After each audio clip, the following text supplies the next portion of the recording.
Programa Visão Espírita. Apoio. América Chaves Seguros. Seguro é proteger sua vida e seu patrimônio. Livraria Espírita Verdade e Luz. Desde 1959, divulgando o espiritismo em Ribeirão e região. New Face Centro de Beleza. Há 20 anos trazendo o melhor da beleza para você. E Casa do Açougueiro. O que você procura, aqui tem.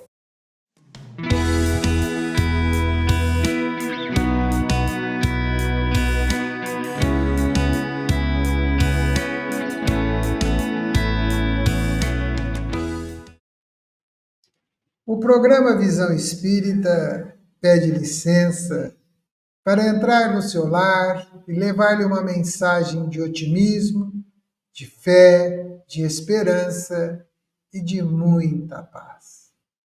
O programa Visão Espírita conversa no seu tema de hoje, Jesus na atualidade. Nosso convidado, Edgar Tão, companheiro da Lide, palestrante, divulgador do Evangelho de Jesus, um estudioso dedicado a conhecer os Evangelhos. Edgar, seja bem-vindo ao programa Visão Espírita. Obrigado mais uma vez pelo carinhoso convite, Zola. Muito obrigado. Edgar, eu vou começar por uma pergunta um tanto, eu acredito que impactante, né? Que diz assim: o Jesus que foi apresentado ao longo dos milênios pelas religiões encontra aceitação na sociedade atual? Essa pergunta realmente é impactante, né, Zola? Eu queria ir um pouco antes dele, tá? Perceber como a sociedade atual está se distanciando das escrituras, né? Para que eu possa chegar nesse eventual distanciamento crístico, vamos dizer assim, né? A sociedade contemporânea, de uma forma geral, ela hoje se baseia em fatos, né? Não obstante a existência das chamadas fake news, ela se baseia naquilo que pode ser comprovado. E ela se baseia especialmente nas elucidações e propostas de comprovação, eu diria, científica. Ora, todo o simbolismo do Velho Testamento, ele não tem apoio de sustentação da racionalidade contemporânea, né? Ninguém acredita que só existia Adão e Eva, ninguém acredita que eles foram expulsos de um paraíso, ninguém acredita que todas as pessoas nasceram de um único casal, ninguém acredita que Deus fez o mundo em 7 dias, enfim. E todo esse contexto simbólico existente no Velho Testamento, inclusive em torno de povos eleitos, né, em detrimento de um Deus soberanamente justo e bom, acabou fazendo com que as pessoas entendam a Bíblia como um livro de fantasias, um livro de alegoria. Isso também acaba acontecendo com o Novo Testamento, especialmente no que se refere aos chamados milagres de Jesus. Kardec teve desculpe dizer isso, mas Kardec teve uma sacada tão extraordinária, Zola, quando ele decide focar as suas preocupações na questão moral de Jesus. Então ele ignora todo o resto, né? Inclusive está lá na introdução do livro do Evangelho segundo o Espiritismo. Ele vai ignorar os fatos da vida de Jesus, a questão dos milagres, a questão das palavras que formaram os dogmas. Ele ignora tudo isso, porque é exatamente isso a fonte de discussões, de divisões, de cismas, para trazer o aspecto do ensinamento moral de Jesus, que é imbatível. Imbatível. Então vejamos que a sociedade contemporânea, quando ela se debruça sobre os aspectos da moralidade, da ética de Jesus, dos verdadeiros ensinos cristãos, ela não consegue negá-lo, ela não consegue afastar-se dele. E por conta disso, ela também vive dividida, né? Porque acreditar em Jesus e nas coisas que ele diz é meio piegas, né? É meio contraproducente nos dias contemporâneos, porque ainda estamos demasiadamente centrados no egoísmo, né? Naquelas coisas mais imediatas. Então, nós vamos ver, de um lado, é verdade, uma força que os cristãos devotam a Jesus, mas que mesmo assim, eu diria,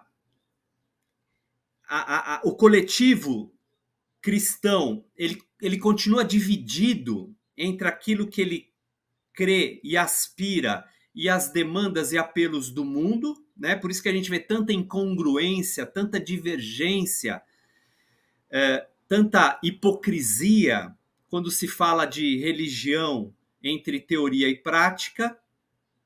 Então nós vemos um movimento que quer se sustentar, que aspira realmente às questões espirituais mais elevadas de um lado, e outros nem tanto, evidentemente, né, Zola? Então, a sociedade ainda hoje apresenta-se um tremendo vazio existencial que só a figura espiritual de Jesus e de seus ensinos ético-morais é capaz de preencher.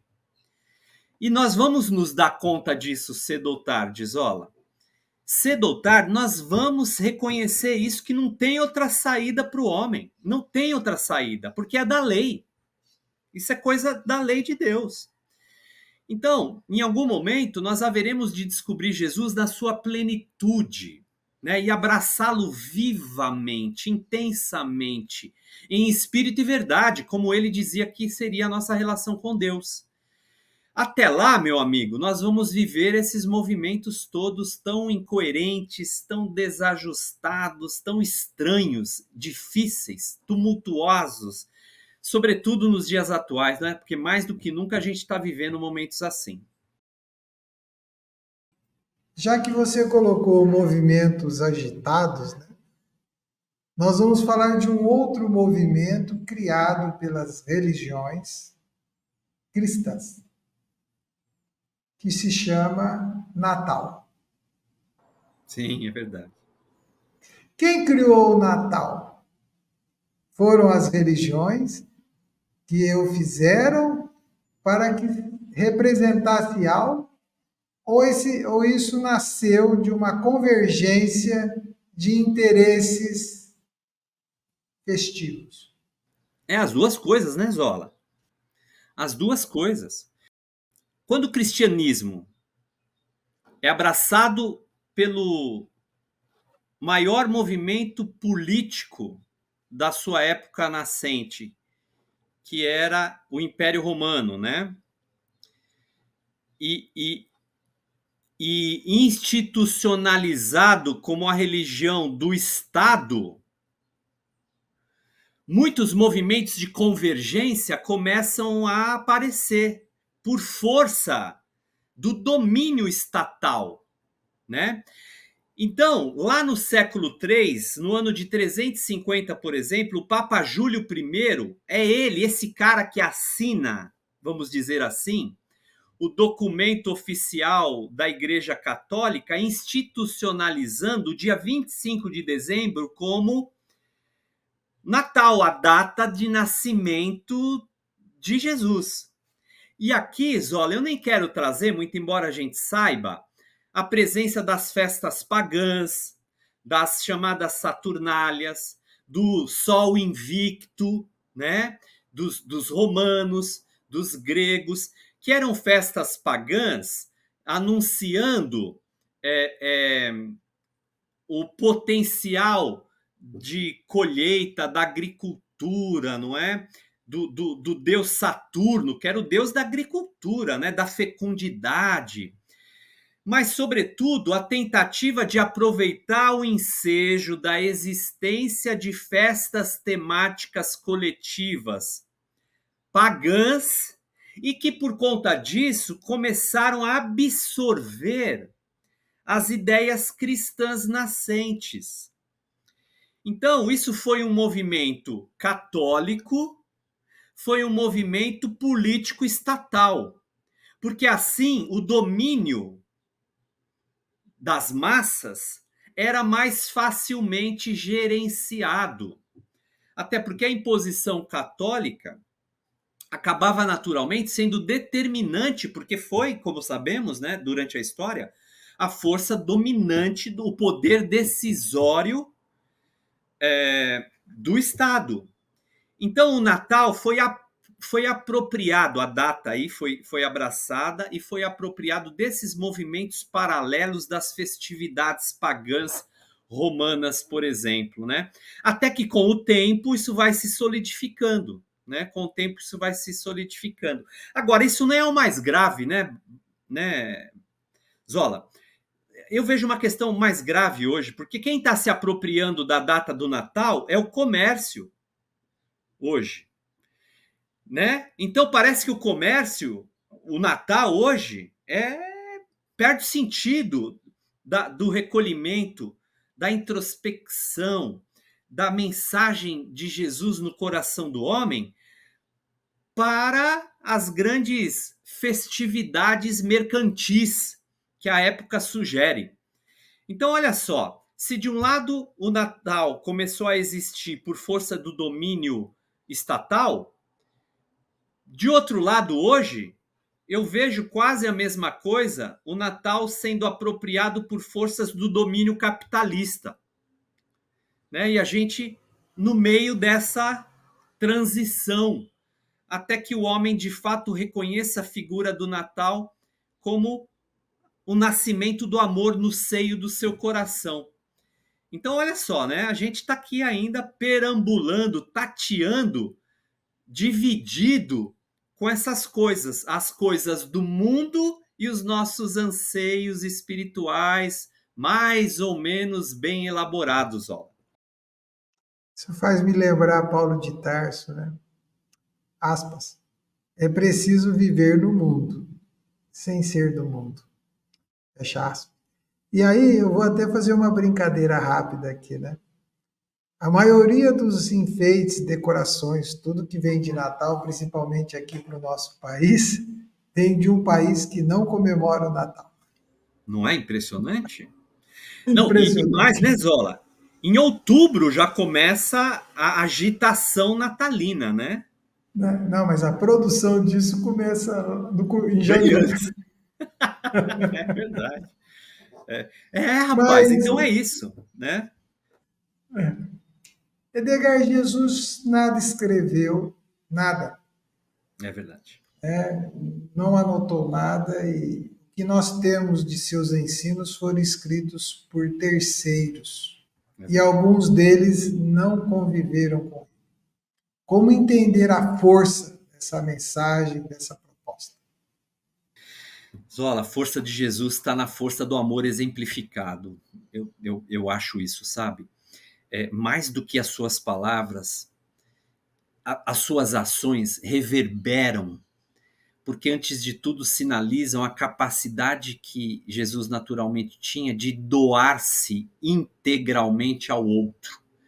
Só se dá ao outro quem ama verdadeiramente. E Jesus nos amou de tal forma verdadeiramente, a ponto de dizer: não há amor maior do que este, a de um amigo que dá a vida pelos seus amigos. Né? Todos haverão de lembrar-se de mim quando eu for levantado da terra. Né? Falava das circunstâncias da sua crucificação e também da sua ascensão, diríamos assim, e também da sua vitória sobre a morte. Então, Zola, a força de Jesus vem exatamente aí, porque ninguém fez o que ele, ninguém até hoje conseguiu reproduzir o que ele fez na Terra, né, Zola? Isso de tal forma impacta o homem, porque as passagens de Jesus onde ele ensina o amor, exercendo-o verdadeiramente, são tão extraordinariamente belas e contagiantes para nós que aí, né, no seu contexto vivencial de 3 anos de ministério realizador, é que a força de Jesus se expressa verdadeiramente. E é tão significativa como nós dizíamos em outro programa, né? Ele divide a história, divide a nossa história e vai continuar dividindo-nos até que verdadeiramente sejamos totalmente inteiros com ele no coração e nas mãos. Edgar, nós espíritas somos cristãos. Temos na base moral do Espiritismo, no Evangelho segundo o Espiritismo, no livro terceiro de O Livro dos Espíritos, seus aspectos morais, temos a base, o princípio, o fundamento cristão dos ensinos de Jesus, como você já fez esse comentário. Como é que nós explicamos Jesus, então? Zola, o Espiritismo traz Jesus como o grande guia e modelo que a humanidade pode inspirar na Terra. Aliás, quem responde isso são os próprios Espíritos reveladores a uma pergunta que Kardec faz no Livro dos Espíritos, né? Kardec traz esse questionamento. E os Espíritos dizem, é Jesus, né? Quem é? Kardec pergunta, quem é que pode ser hoje na Terra o modelo, né? Aquele que nos sirva de exemplo. Ora, se a aspiração do homem é, antes de tudo, aquela de alcançar a vida eterna, falamos aqui para os crentes, evidentemente, lembremos do crente, o doutor da lei, no capítulo 10 do Evangelho de Lucas, que faz a mesma pergunta para Jesus, né? O que precisamos fazer para alcançar a vida eterna? E, naturalmente, Jesus, sendo sempre o guia e modelo, é a nossa bússola, né? É ele que sempre vai estar indicando o norte dos nossos caminhos, norteando a destinação humana. E, em contrapartida, os seus ensinamentos, então, resumem, vamos dizer assim, a cartilha de orientações a que devemos estudar e exercitar também. Então Jesus vai dizer, eu sou o caminho. Ora, se Jesus é o caminho, naturalmente nós devemos andar por ele, né? Aí Jesus vai dizer, eu sou o caminho e a verdade. Bom, se Jesus é a verdade, nós devemos não somente crer naquilo que ele diz, mas, sobretudo, exercer essa crença, procurando abraçar essa verdade, em termos práticos, inclusive. E, finalmente, ele vai dizer, eu sou o caminho, a verdade e a vida, né? Então, Jesus traz a vida para nós, ele revitaliza e dá sentido existencial para a criatura humana. E o Espiritismo naturalmente abraça, porque não somente acredita, mas porque é revelado por força de uma orientação de Cristo, né? Que dirige o Espiritismo como Consolador prometido. Jesus já vaticinava o projeto espírita, a existência do Espiritismo há 2000 anos atrás, quando ele esteve aqui conosco, né? Eu pediria ao meu Pai um novo Consolador. Esse Consolador, segundo todas as orientações que recebemos, as revelações que recebemos, é o Consolador, é o Espiritismo, portanto.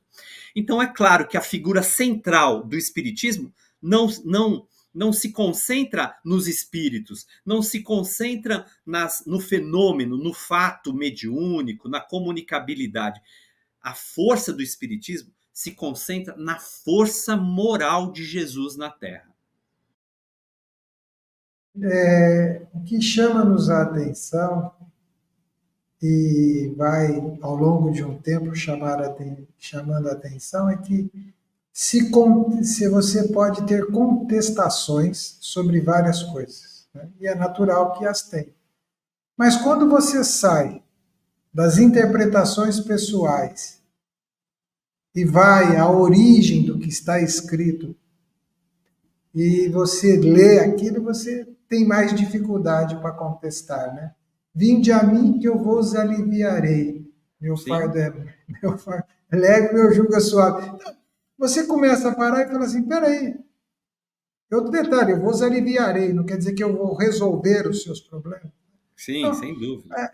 São situações dessa natureza que a hora que você vai à sua origem, né, você tem esses caminhos. Mas por falar em origem, eu vou falar aqui do Novo Testamento, Sim. E nós sempre espíritas citamos o Evangelho segundo o Espiritismo.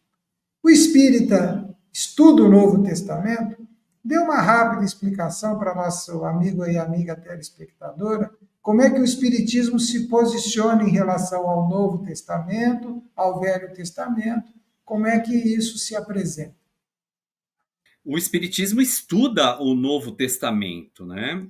É claro que o Novo Testamento ele foi utilizado por Allan Kardec pelos Espíritos Reveladores, extraindo as passagens de Jesus que efetivamente eram aquelas que melhor se configuravam com o objetivo principal do Espiritismo. Eu citei, inclusive, Zola, que Kardec se preocupou com essa questão, né? E olha só, eu quero literalmente dizer as palavras de Kardec aqui. Ele vai dizer o seguinte, amigos, olha, podem se dividir em 5 partes as matérias contidas nos evangelhos. Ele está falando do Novo Testamento. Os atos comuns da vida do Cristo, os milagres, as predições, as palavras que foram tomadas pela igreja para fundamento dos seus dogmas e o ensino moral. Aí Kardec vai dizer, as 4 primeiras têm sido objeto de controvérsias, a última, porém, conservou-se constantemente inatacável. Essa é a força que nós falávamos há pouco e a estrutura basilar que o Espiritismo se utiliza para não somente conhecer, mas, sobretudo, para promover o aprimoramento, o melhoramento do homem. Kardec, lá no livro que é o Espiritismo, ele vai dizer que o objetivo do Espiritismo é fazer com que o homem se aprimore, que o homem melhore. Ora, para o homem melhorar, ele precisa de elementos que o impulsionem ao aperfeiçoamento. E ele entende, portanto, que esses elementos encontram-se presentes no ensino moral de Jesus. Porque a melhoria reclamada por todos nós e também pelo próprio Espiritismo, portanto, é a moral. Né? Quando o homem for moralmente evoluído, os nossos problemas vão terminar, né? Evidentemente. Então, Zola, o Novo Testamento é elemento de estudo e é elemento estruturante das fundamentações morais que o Espiritismo traz. Assim, a gente nunca vai afastar-se dessas orientações encontradas no Novo Testamento, sobretudo quando destacamos os aspectos morais ali encontrados. Aliás, encontrados abundantemente. Edgar, o programa Visão Espírita caminha célere. Estamos chegando ao término deste programa. E para que o nosso amigo e a nossa amiga telespectadora possa pesquisar, você pode citar alguns livros ou algum trabalho para aqueles que queiram, de outras crenças ou espiritualistas, entender um pouco melhor pelo olhar dos espíritos codificadores, dos espíritos que nos orientam, né? Livros que, além do Evangelho segundo o Espiritismo, é claro, que eles possam ler, conhecer, né? Possam pesquisar e ver um pouco de como o Espiritismo e os espíritos interpretam esses ensinos. Ah, sim, a literatura espírita é vastíssima para isso, né? Bom, a literatura não espírita, eu queria destacar um livro chamado A Vida de Jesus, de Ernest Renan, francês, escrito em 1857, me parece, 53, na década de 50 do século XIX. Esse é um, né? Livro espírita, eu quero destacar A Caminho da Luz, de Emmanuel. Eu queria destacar O Consolador, o nome do livro, O Consolador, também de Emmanuel, de perguntas e respostas, e ali ele faz observações inúmeras em torno da vida de Jesus e dos seus ensinos morais e também de algumas passagens evangélicas, muito interessante. Eu quero destacar os romances emanuelinos, né? Particularmente há 2000 anos, e, evidente, o livro O Evangelho segundo o Espiritismo e a Gênese também, viu, Zola? A Gênese tem capítulos especiais, particularmente o caráter da revelação espírita, em que se debruça sobre as questões da vida de Jesus, que são muito interessantes. Fora outros romances de outros autores espirituais, o livro Boa Nova, extraordinário, os livros Primícias do Reino, de Amélia Rodrigues, os livros de Vinícius em torno do mestre, enfim, há uma infinidade, amigos. Eu creio que a pessoa que se debruçar sobre esses livros que a gente está apontando já vai começar a adquirir um olhar muito interessante em torno da vida de Jesus e seus movimentos para que a Terra se transforme num mundo justo, num mundo equânime, num mundo feliz e amoroso uns para com os outros. Olá. Muito obrigado, Edgar. Você pode nos deixar uma mensagem de encerramento dessa conversa nossa de hoje? Claro. Amigos, mais uma vez eu agradeço a presença de todos vocês e evocando mais uma vez, né, a presença de Jesus em nossas vidas. Que Jesus possa nos alimentar de amor e que esse alimento seja aquele nutriente fundamental para a nossa própria sobrevivência espiritual e também, é claro, material. E que nós encontremos na figura de Jesus o grande sol de nossas vidas, a iluminar os nossos caminhos, para que nos encontremos sempre confiantes, sempre determinados no melhor, construindo com isso o melhor que a gente pode ser para nós e para os outros. Muita paz a todos e que sigamos aí então com Jesus no coração e nas mãos. Obrigado, viu, Zola?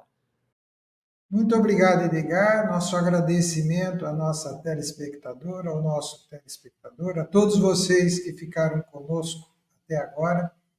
E eu vos convido, toda vez que orar o Pai Nosso, irás lembrar de Jesus.